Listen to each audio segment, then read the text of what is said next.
What's going on, guys? Jacob over here coming to you with my reactions to Packers versus Colts. The Packers pick up their first win of the year at home against the Indianapolis Colts, a 16-10 final score. This was a game I think probably should have been a little bit more in favor of Green Bay than the score indicated.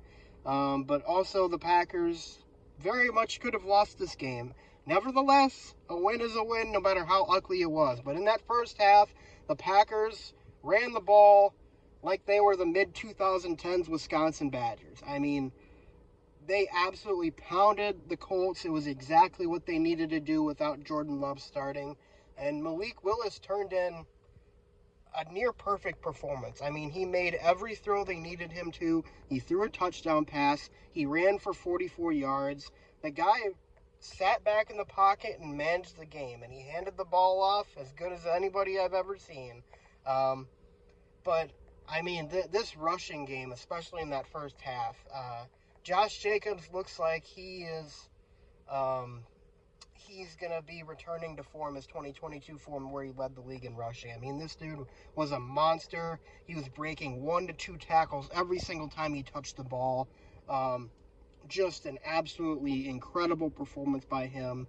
In the second half, the Colts finally started to crack down on the run game a little bit, so the offense stalled a bit for the Packers, and the Colts got a touchdown towards the end there with about 1 minute and 47 seconds left that made me sweating a little bit. The Packers managed to force them to throw a Hail Mary from their own 40-yard line, didn't even get to the end zone, which was surprising because Anthony Richardson has probably one of the strongest arms in the league. But it was intercepted by Evan Williams, rookie, and Packers won the game. And that's all they really needed to do. The defense overall played a pretty good game. They largely contained Anthony Richardson. He didn't really break any big runs or make any, incredible deep shot throws.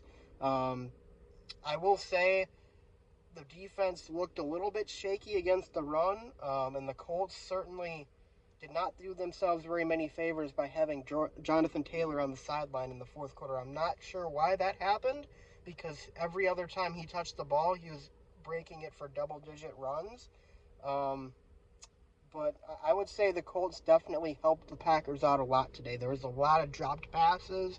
There was a lot of, running the wrong routes or calling timeouts when they didn't need to, or of course there was the missed field goal that the Colts had too.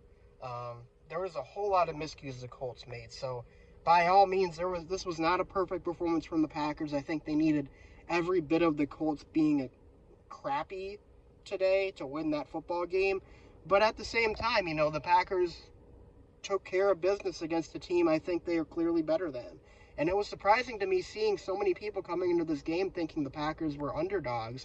I mean, the Vegas line had them at -3, but I really thought this was a very winnable game for Green Bay. I mean, the Colts, their run defense was awful. We saw that in the first quarter, or in the first half. Anthony Richardson is extremely inaccurate in the middle of the field. He missed a lot of throws today on guys that would have been wide open. I mean, he was really, really struggling. He made a couple really nice throws, but he's in the middle where he can't make the easy ones, but he can make the difficult ones. It's like that kind of purgatory where you see the talent there, and it's like if he could just make the easy ones, the layups, he'd be one of the best quarterbacks. But unfortunately for him, he did not look very accurate at all today. He threw 3 interceptions. Of course, one of them came on a Hail Mary attempt, but the other 2 were pretty big backbreakers. I mean, I'm not sure, what he was looking at on the second one in particular. Eric Wilson dropping out of zone coverage to intercept the pass over the middle. There was the one on the first or second drive of the game where he airmailed Pierce, who was going to be open. It would have been a first down. McKinney was right there to intercept it.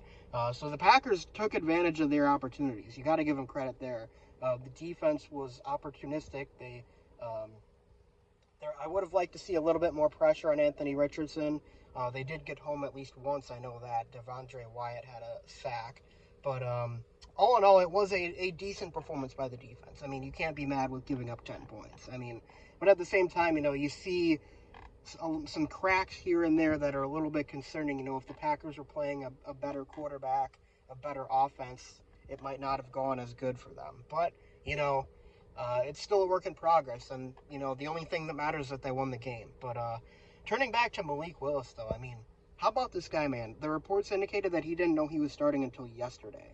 And he goes out there, only 2 incompletions.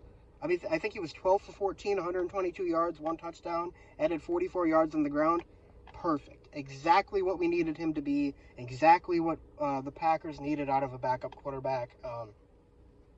And, I believed in the guy. I did. I made a highlight video of him that a lot of you guys have probably already seen. I believed in him. I believed he could manage the game. I knew that the Colts' run defense wasn't very good, so I knew there was a good chance he could, attempt 15 to 20 passes and the Packers could still win the game. And that's exactly what happened. So huge shout out to him. Hopefully Jordan Love is back next week, but if he isn't, I have full confidence in Malik Willis to lead us to another win over a team the Packers should beat in the Titans next weekend. But not much more you can say about this one. The Packers, their rushing offense was tremendous in the first half. Their defense contained Anthony Richardson and Jonathan Taylor to as much as you can contain Jonathan Taylor. We all know as Badger fans how good of a running back he is. And their offense did just enough, and Malik Willis did just enough. Their defense forced a couple turnovers, and they walked away with the win. So hopefully next weekend they can keep it going against the Titans. But, happy with the win. Happy to get the first home victory in the first game at home. So, let's look forward and see what happens next week. I'm hoping Jordan Love can be back, but if not, like I said, I have full faith in Malik Willis that he can deliver another win for us. But until then, guys, thanks for watching. I appreciate you guys all tuning in to watch my reactions. Be sure to leave a like and subscribe, and I'll see you guys next time. Go Pack, go.